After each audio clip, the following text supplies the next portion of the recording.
Listen, I don't care about your feelings. I care about your money.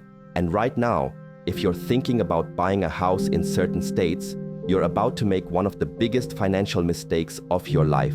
I'm Kevin O'Leary, and I've made millions in real estate. I've lost millions in real estate. And the difference between winning and losing comes down to one thing: data. Cold, hard, ugly data. And the data I'm looking at right now is screaming at me. It's telling me that there are 5 states in this country where you should not, under any circumstances, park your hard-earned capital in residential real estate. Not in the next year. Not if someone puts a gun to your head. Now, before I tell you which states are on my kill list, I need you to do something for me. If you care about protecting your wealth, if you care about making smart decisions with your money, you need to hit that subscribe button right now. Smash it. This channel is about financial survival.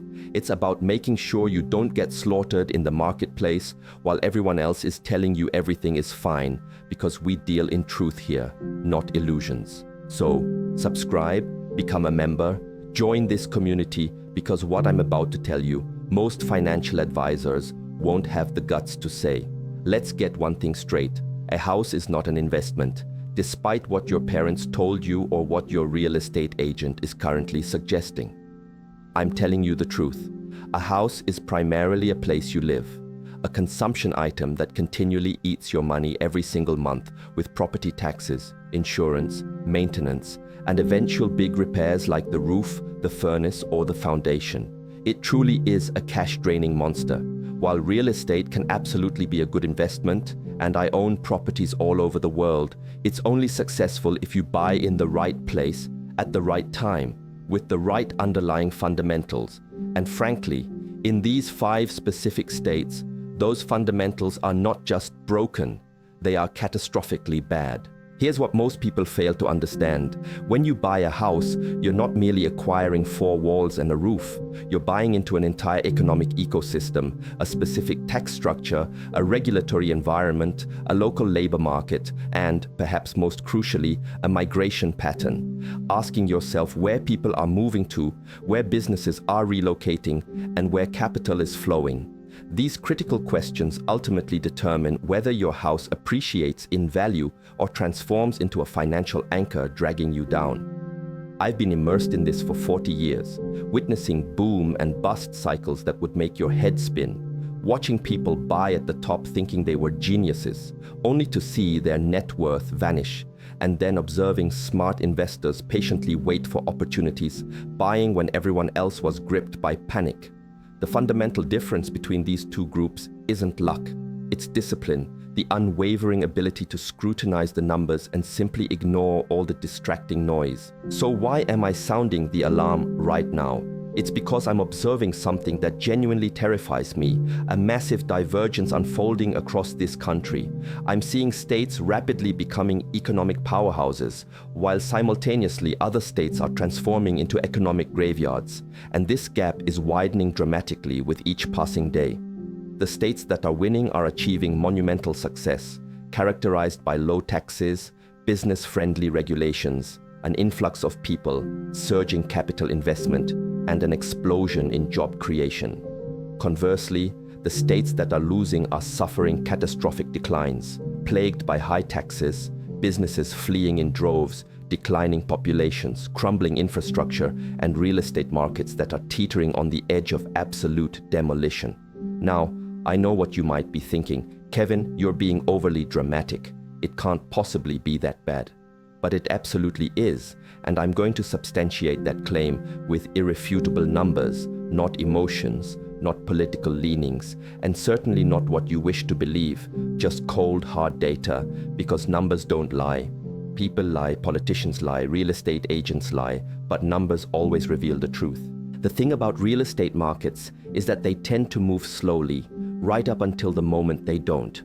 For years, a market can appear stable, with prices flat or perhaps rising incrementally, leading everyone to believe everything is fine, but beneath the surface, the fundamentals could be steadily rotting away as businesses and young people depart and the tax base shrinks. Then, seemingly out of nowhere, the market cracks, and when it does, Prices don't just dip by 10% or 20%, they can plummet by 30%, 40%, or even 50%. If you happen to have bought at the peak, you're wiped out, your equity evaporated, your mortgage underwater, leaving you trapped, unable to sell or relocate. This dire situation is precisely what I am trying to help you avoid. It's why I'm creating this presentation, because I can clearly see the cracks forming and precisely identify which states are about to tumble off a cliff. And I absolutely do not want you to be the one left holding the bag when it inevitably happens. Let me clearly outline my method for analyzing real estate markets. First, I scrutinize migration data to see if people are moving into or out of a state. If net migration is negative, that's a significant red flag, because fewer people means less housing demand, and dropping demand invariably leads to falling prices. Second, I examine business formation and exits. Are companies being created, or are they shutting down? Are major employers committed to staying, or are they leaving? Third, the tax environment is critical. Are taxes increasing or decreasing? Because taxes represent a cost, and in real estate, costs are paramount. Fourth, I assess the regulatory landscape. How easy is it to construct new housing, and how straightforward is it to operate a business? Excessive difficulty in these areas signals a fundamental problem. Finally, I consider debt levels, both for the state and its municipalities, because that debt must be serviced, usually through higher taxes, which in turn drives even more people away. When I apply these 5 rigorous factors to my analysis, a clear pattern emerges, and 5 specific states repeatedly surface as absolute disasters, states where every single metric is flashing crimson red.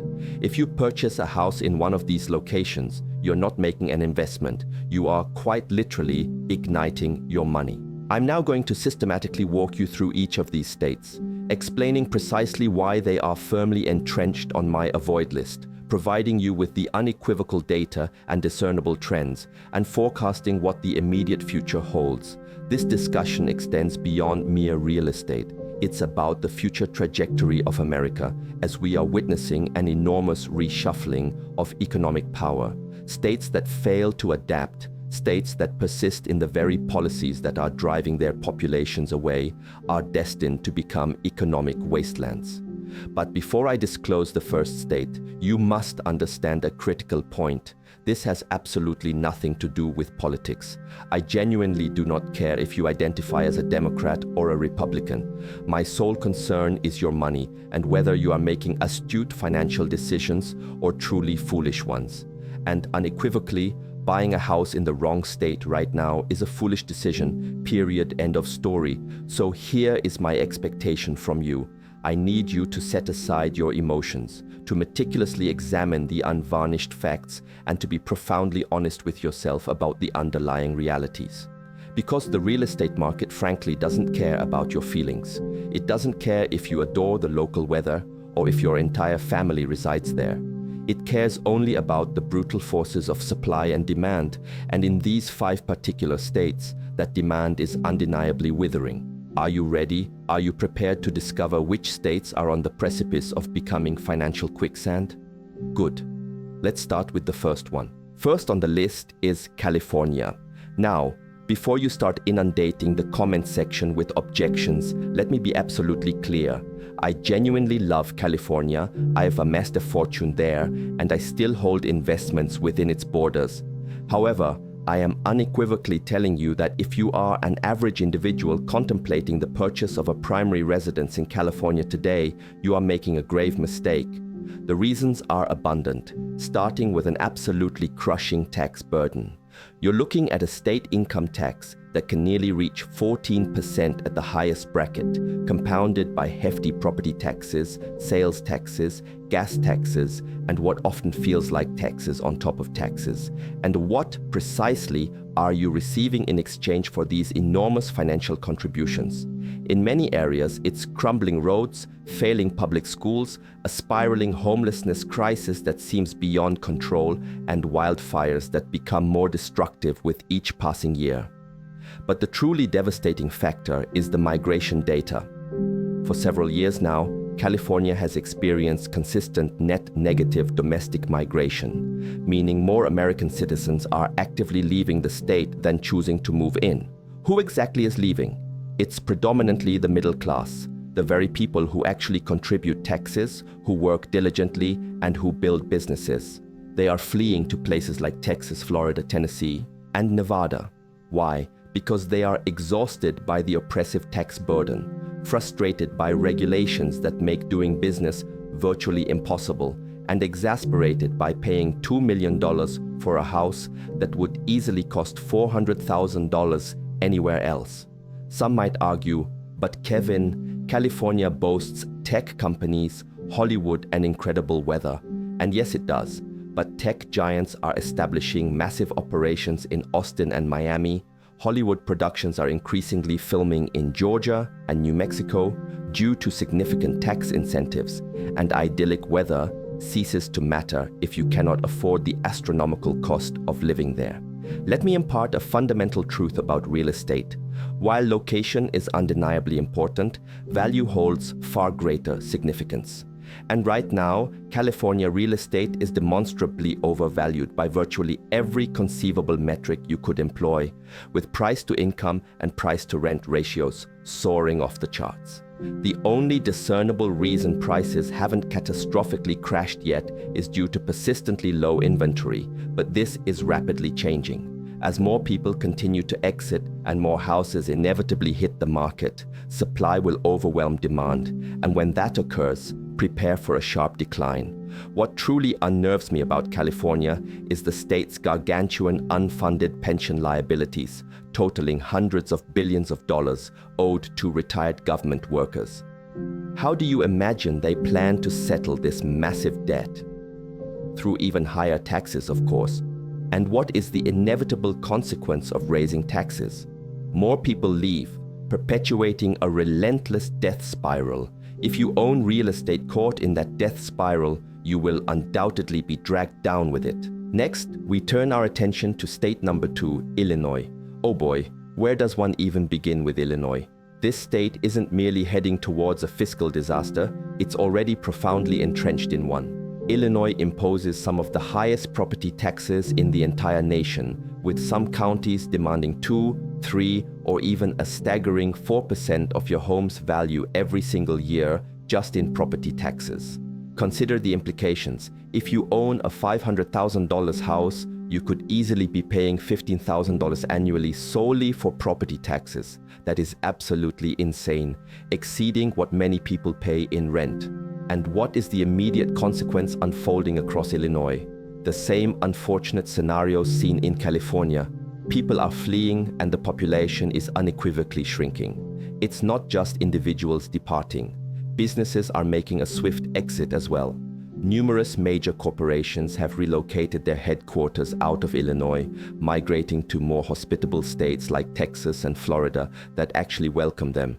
Boeing left, Caterpillar left, and even Citadel, the colossal hedge fund, packed its bags. When billionaires are actively abandoning your state, that should serve as an unmistakable warning signal. Chicago, traditionally the economic engine of Illinois, is in undeniable decline.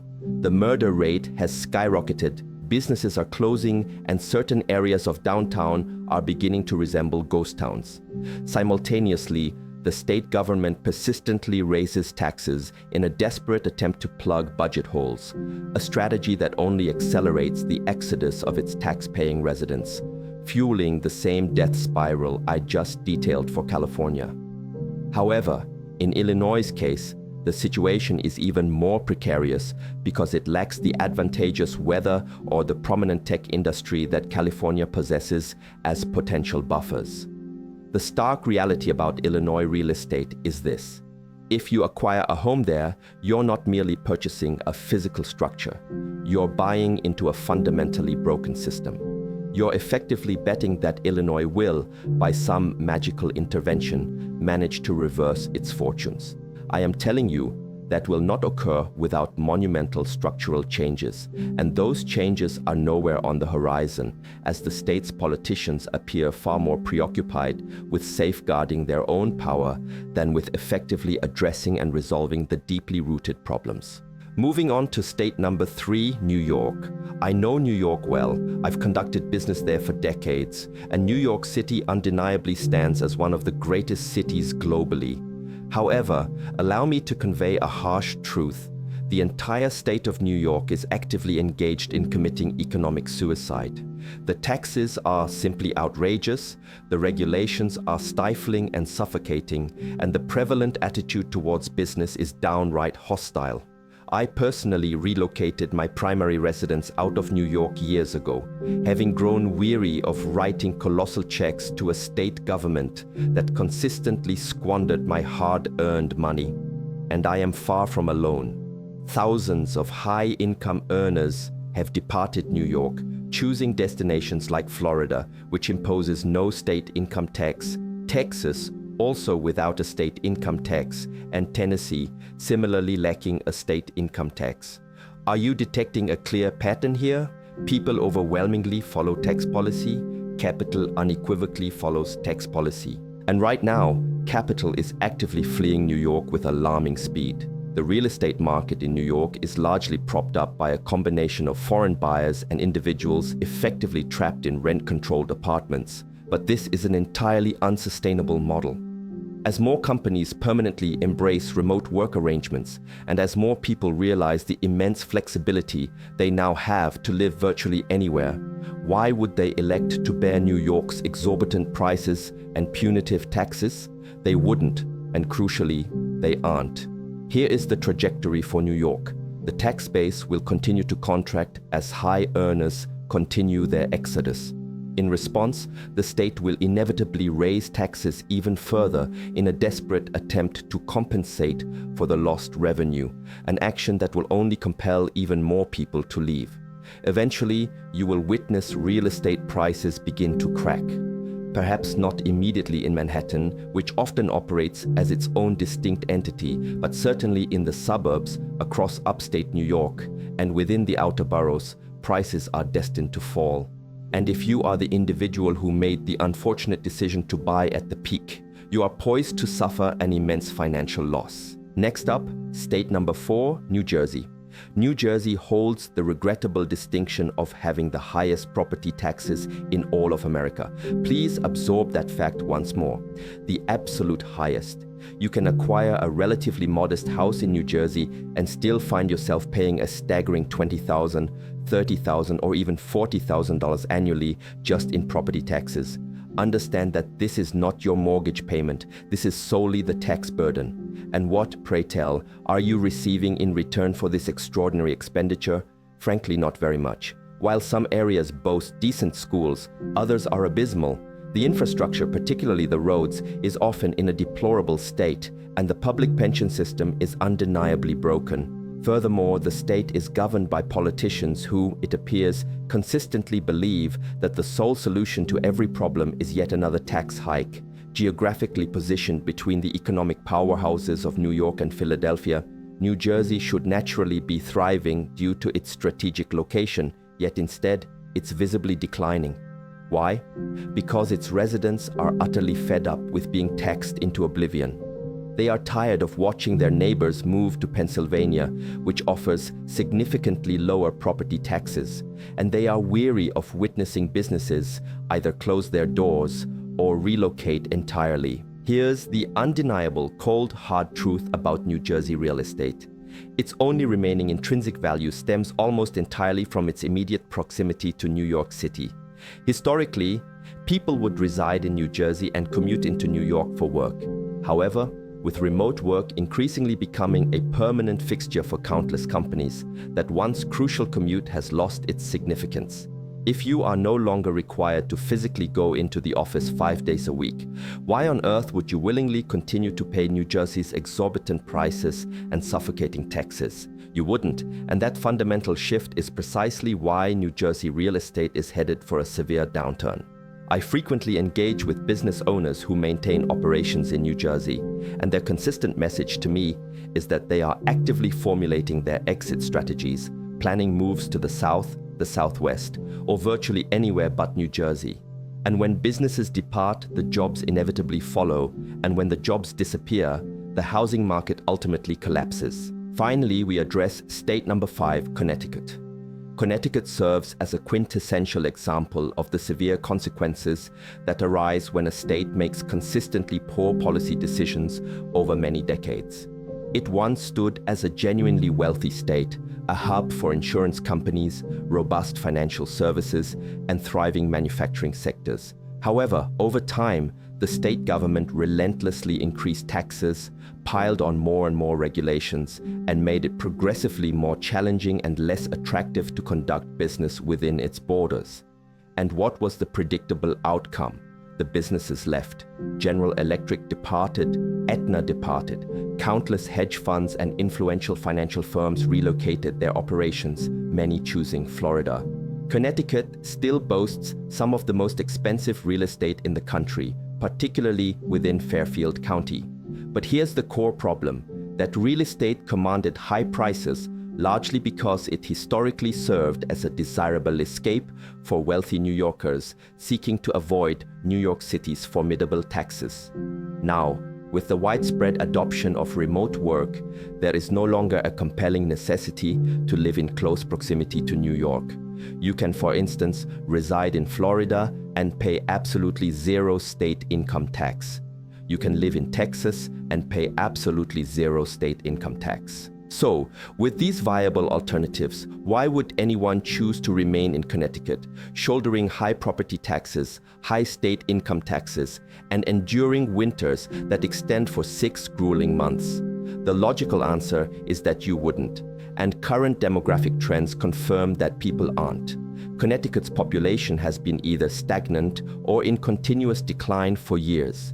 Young people often depart immediately upon graduating college because viable job opportunities are scarce. Wealthy retirees are leaving because they are unwilling to continue paying the burdensome taxes. What remains is a shrinking tax base struggling to support a massive state government bureaucracy and crushing unfunded pension obligations. What truly terrifies me about Connecticut real estate is that prices in many areas remain artificially high, primarily due to persistently low inventory. Homeowners in these locations are reluctant to sell at a loss, opting instead to hold on to their properties. However, this situation is fundamentally unsustainable and cannot persist indefinitely. Eventually, these homeowners will confront the undeniable reality that virtually nobody is willing to purchase their overpriced houses in a declining state. And when a significant number of them attempt to sell simultaneously, the market is destined to collapse. Now, let me be unequivocally clear about something. I am not suggesting that these states are on the verge of disappearing, nor am I advocating that everyone should pack up and abandon them tomorrow. What I am emphatically stating is this: if you are contemplating purchasing real estate as a strategic investment, if you are carefully considering where to park your capital for the next 10 or 20 years, these 5 states represent the profoundly wrong choice. The overwhelming demographic trends are against you, the economic fundamentals are against you, and the sheer numbers are screaming at you to keep your distance. You know what I consistently assert on Shark Tank? The numbers do not lie. And right now, the numbers emanating from these 5 states are unequivocally shouting at you to stay far away. So what then should you do instead? Where should your attention be directed?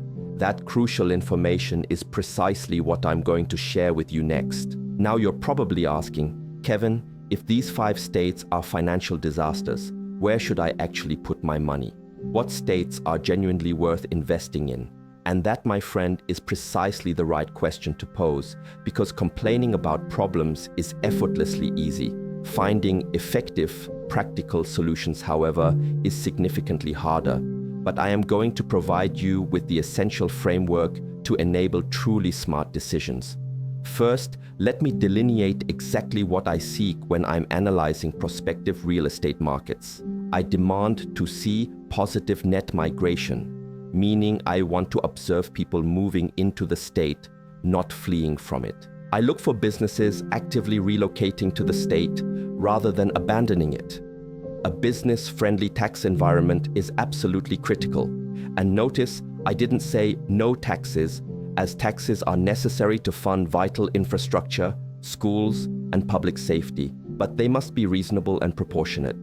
I expect to see a state government that operates within its financial means, one that does not harbor massive unfunded liabilities poised to transform into future tax bombs. And crucially, I seek robust job creation, not government jobs, but genuine private sector jobs that actively produce real value. When I evaluate the country through this rigorous lens, a select few states consistently distinguish themselves: Texas, Florida, Tennessee, Arizona, and North Carolina. These are the states that are unequivocally winning right now, and their success is a direct result of doing precisely the opposite of what California, Illinois, New York, New Jersey, and Connecticut are doing. They boast low taxes, or in some cases, no state income tax whatsoever.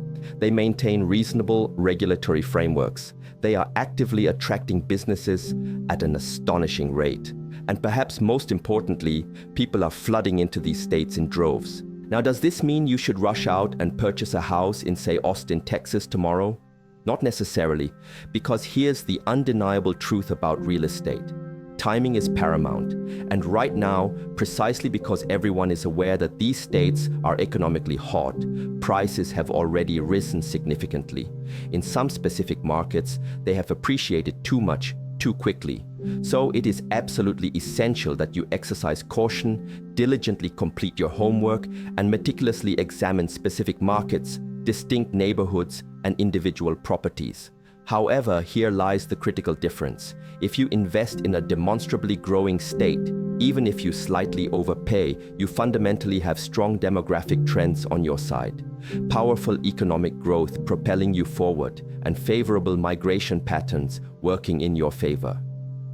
Over the long term, these robust fundamentals are likely to compensate for any initial overpayment. But if you purchase in a declining state, even if you secure what appears to be a good deal, you are inherently fighting against a powerful economic tide, and relentlessly battling against the tide is both utterly exhausting and prohibitively expensive. Allow me to provide a concrete example. Let's assume you acquire a house in Austin, Texas for $600,000, and perhaps you technically overpaid by $50,000 because the market is exceptionally hot. While not ideal, Austin is experiencing explosive growth. Companies are relentlessly moving there, young people are relocating en masse, and the job market is incredibly strong. Within 5 or 10 years, that initial $50,000 overpayment will likely become irrelevant as the market will have grown well past it. Conversely, let's imagine you buy a house in Hartford, Connecticut for $400,000, believing you secured an incredible deal because the sellers were desperate.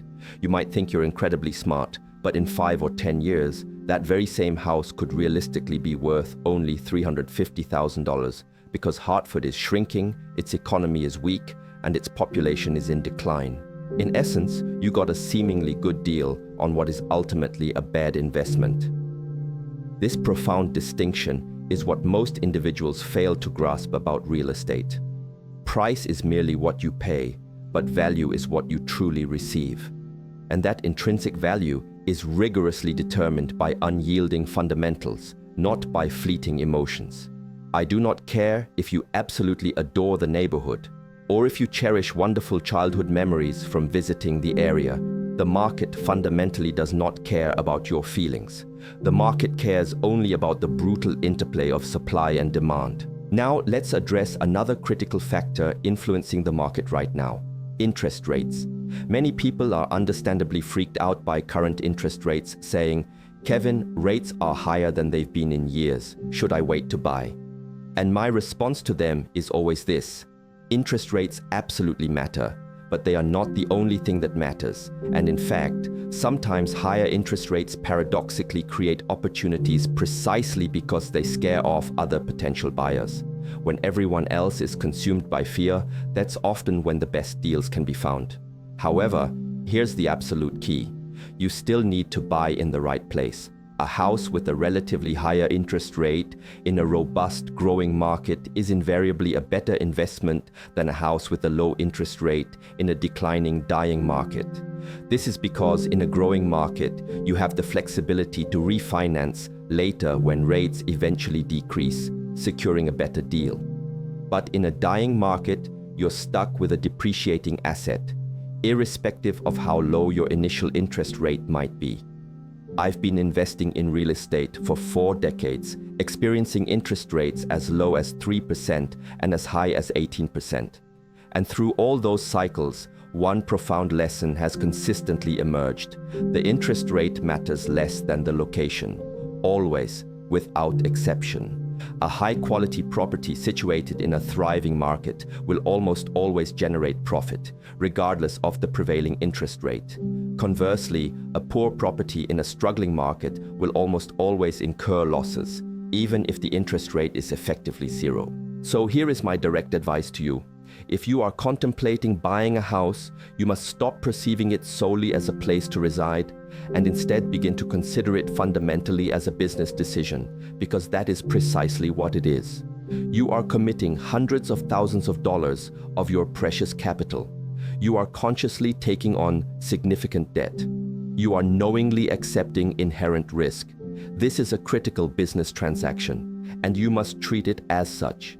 Thoroughly conduct your research, meticulously analyze the migration data, scrutinize the business climate, evaluate the tax environment, assess the local job market, examine the state's overall fiscal health, review crime rates, investigate school quality, study the infrastructure, and then, only then, make a definitive decision based exclusively on verifiable facts, not fleeting emotions. Because I promise you, the market will mercilessly punish emotionally driven decisions every single time. Now, I know some of you are thinking, but Kevin, I already own a house in one of those 5 states. What should I do? And that is a truly challenging question, because selling a house is an expensive undertaking, involving realtor commissions, closing costs, and moving expenses. And you might even find yourself underwater if you bought recently. Therefore, I am not instructing you to panic and sell immediately, but I am unequivocally telling you that you must have a meticulously planned strategy. If you are young and still mobile, if you lack deep, unyielding roots that bind you to that particular state, you should seriously consider relocating.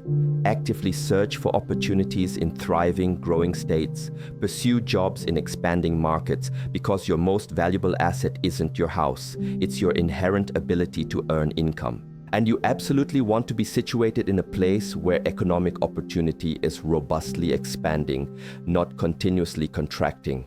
If you are older, nearing retirement, or if deep family ties make moving exceedingly difficult, then you need to be brutally realistic about the actual worth of your house. Do not presume it will appreciate. Do not assume you will sell it for a massive profit. Instead, plan for the distinct possibility that its value might be less when you are eventually ready to sell. And critically, ensure your retirement plan does not solely depend on tapping into home equity that might not materialize. And if you are a landlord, if you own rental properties in any of these 5 states, you must monitor your numbers with an unwavering hawk-like vigilance. The very moment your cash flow turns negative, the instant the property ceases to generate profit, get out. Do not cling to hope that things will magically turn around, because in a declining market, hope is not a strategy. Hope is how you disastrously lose your shirt. Here's the fundamental truth I want you to grasp. The American economy is undergoing a massive transformation. We are witnessing a profound shift of economic power, moving decidedly from the old guard states to new, emerging, and dynamic states.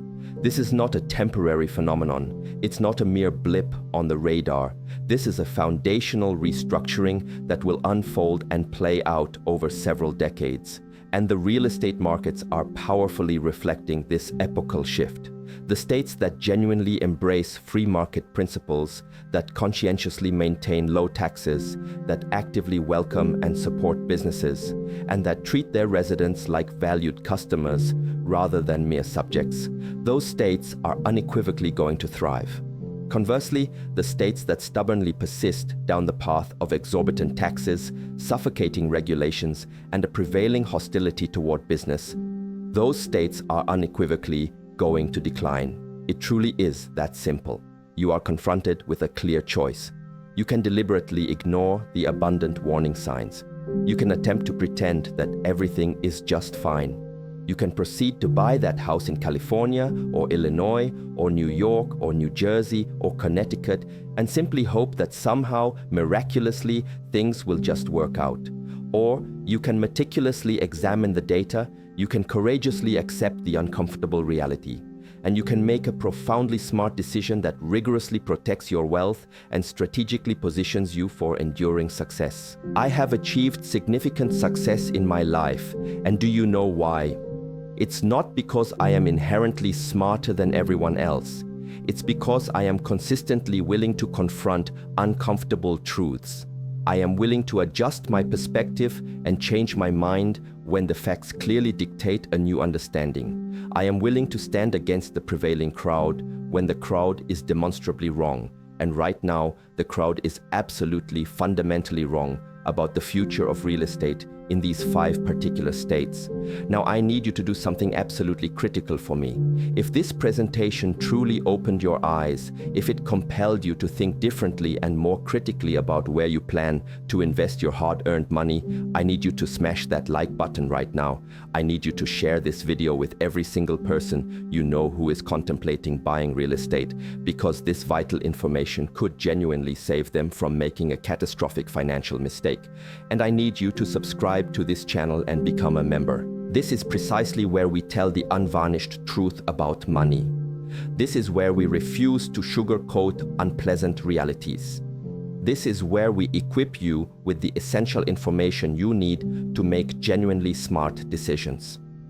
You know what definitively separates successful people from unsuccessful people? Successful people take decisive action.